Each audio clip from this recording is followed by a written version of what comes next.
So hey guys, this is DK and today I will talk about Realme GT Neo 3 Naruto edition. Actually Naruto is one of the most likable character in the animation history. So let's check out the Realme's Naruto edition.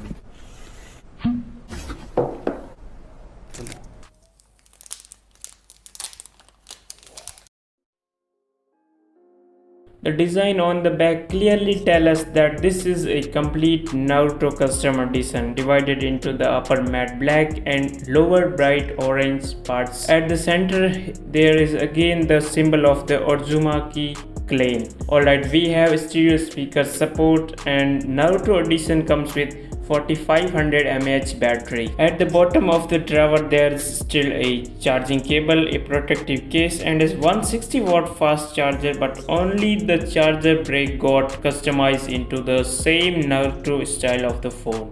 Another unique detail that different from the standard version is charging effect. The charging effect is very different and unique in this Naruto edition. And now we have got 120Hz SDR10 plus 10-bit display. The Naruto phone starts with a Naruto UI with plenty of customized app icons, and there are 3 customized wallpapers as options. Google apps are not pre-installed on the phone, but you can still install most of Google apps by yourself. The Naruto edition runs on Dimensity 8100 processor, LPDDR5 RAM and UFS 3.1 storage. And finally talk about cameras. 50 megapixel wide angle lens, 8 megapixel ultra wide lens and 2 megapixel micro sensor. On the front 16 megapixel wide angle selfie camera. Although we have no idea whether the Naruto edition going to be officially released in the global market, no doubt Naruto edition is the brand's most impressive special edition with a strong Naruto imprint. If you want to know more details about this phone, please check my Realme GT Neo 3 video because both